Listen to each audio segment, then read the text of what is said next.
ایک بار میں کراچی سے کسی ملک جا رہا تھا، فلائٹ میں تھا،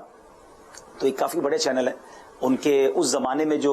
ہیڈ تھے یا ٹرانسمیشن ہیڈ تھے وہ مجھے ملے جہاز میں، اور انہوں نے کہا کہ عبدالحبیب بھائی، انہوں نے اپنی ریٹنگ بتائی، حالانکہ اس چینل کا بہت بڑا نام ہے، کہ ہماری ریٹنگ یہ ہے اور آپ کی ریٹنگ ہم سے ڈبل ہے، حالانکہ ہم لوگ as a Madani channel rating کو چیک نہیں کرتے۔ تو میں نے کہا اس کی کیا وجہ ہے، آپ تو اتنے پرانے بھی ہیں اور آپ کی بڑی یوں سمجھے نام بھی ہے، حالانکہ مدنی چینل، یہ میں بات کر رہا ہوں آج سے کم از کم 6 سال پرانی، مدنی چینل کو بھی 4-5 سال ہی ہوئے تھے۔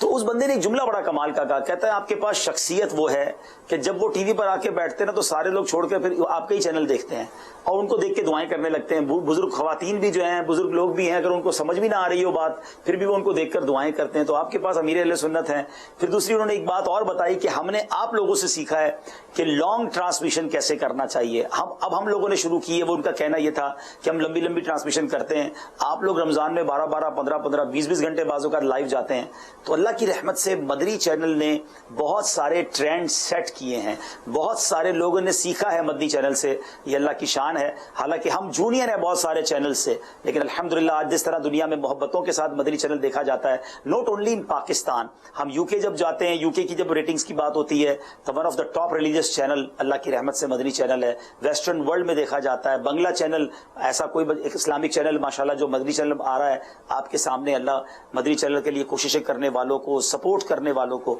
بہترین جزا عطا فرمائے۔ صلی